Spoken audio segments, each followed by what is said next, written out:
away India breaks a world record and shoots 104 satellites in one go into space. We're going to take a look at this small one. We're going to take a look at how the country is becoming a serious player in the space race. And of course, yes, I know India has been pressing ahead. This whole business of putting commercial satellites into space for a few years has been growing, hasn't it? China and Japan. That's right.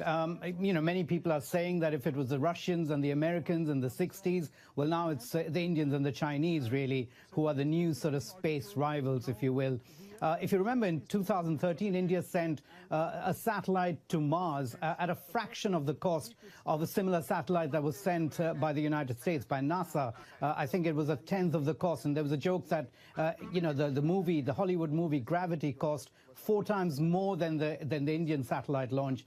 And it really underlines how strongly India's sort of approached this whole lucrative commercial market, basically allowing countries to take advantage of its technology, but also the fact that it's being offered at a very, very competitive price.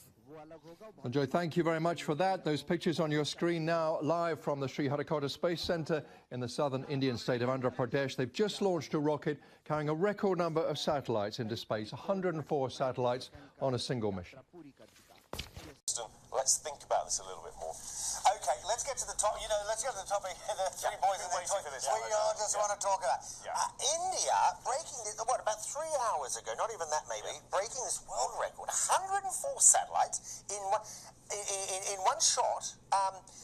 Really, this agency is becoming a very serious player in the race. Well, look, if we've seen anything that's come out of India over the last decade, 2 decades, it's innovation, an appetite for delivering new technology.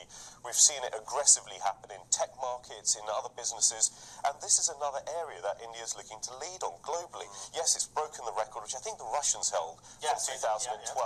104, as you say, Aaron, satellites on this one rocket. Now, the size of these things has changed drastically over the years. Great capability. 96 of them are from the US.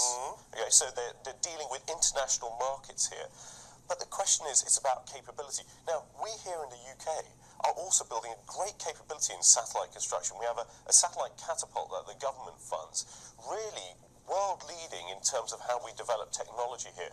The Indians are trying to play the race, the satellite space race, I think. And they do it very, very. They can do it for very, very cheaply. But I've had lots of tweets this morning. A question you mentioned about the UK doing this. So here's the question: India has a space program. India has nuclear weapons. 1/3 of Indians live on less than $1 a day. But if they've got a space program, they've got a nuclear program.